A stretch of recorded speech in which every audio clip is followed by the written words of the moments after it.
Case, petrol இது போன்ற விஷயங்கள் இப்ப பற்றாக்குறையா இருக்கு. இந்த சமயத்துல பண்ணக்கூடியவை பண்ணக்கூடாத விஷயத்த இப்ப சொல்ல போறேன். அதெல்லாம் நோட் பண்ணி வச்சுக்கோங்க. இப்ப எங்க வீட்டுல வந்து சமையல் எரிவாயு தீரப்போது நாங்க முன்னாடியே புக் பண்ணி வைக்கலாம்னா கண்டிப்பா புக் பண்ணி வைக்கலாம். பெட்ரோல் விலை ஏற போகுதுன்னு சொல்றாங்க. அதனால நான் வந்து கேன்கள்ல பெட்ரோல் அண்ட் டீசலை வாங்கி சேவ் பண்ணி வைக்கலாமா வீட்டுலன்னு கேட்டா கண்டிப்பா கூடாது. இது இல்லீகலும் கூட. அதே சமயத்துல எளிதில் தீப்பற்றக்கூடிய விஷயம்ன்றதுனால அதை சேவ் பண்ணி வைக்கிறது ரொம்பவே அன்சேஃபான விஷயம். சோ இதை பண்ணக்கூடாது. உணவுப் பொருட்களை வேஸ்ட் பண்ணாத அளவுக்கு சரியான அளவுல சமைக்கிறது, தண்ணி கொதிக்க வைக்கிறது, இது மாதிரியான விஷயங்களை வந்து எரிபொருள் மூலமா, அதாவது சமையல் எரிவாயு மூலமா யூஸ் பண்ணாம இருக்கிறது இது பண்ண வேண்டிய விஷயம். அதுக்கடுத்து பண்ணக்கூடாதது என்னன்னா, இது போல இன்ஸ்டாகிராம்ல நிறைய பேர் வந்து ரூமர்ஸ் ஸ்ப்ரெட் பண்றாங்க. என்னன்னா பெட்ரோல் விலை பயங்கரமா ரைஸ் ஆக போகுது, உடனே போயிட்டு பெட்ரோல் வாங்கி சேவ் பண்ணி வைங்க, உங்க வீட்டுக்குள்ள பதுக்கி வைங்க சொல்றாங்க. இதெல்லாம் பண்ணவே பண்ணாதீங்க. இந்த மாதிரி ரூமர்ஸ் பரப்புறவங்கள ரிப்போர்ட் பண்ணுங்க.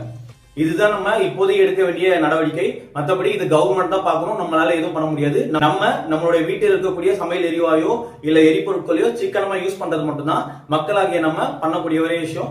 இந்த மாதிரியான ஒரு யூஸ்ஃபுல்லான இன்ஃபர்மேஷனை உங்க ஃப்ரெண்ட்ஸ்க்கு ஷேர் பண்ணி விடுங்க. இது மாதிரியான யூஸ்ஃபுல்லான வீடியோஸ்க்கு வித் மனோஜ் பேஜை மறக்காம ஃபாலோ பண்ணிக்கங்க.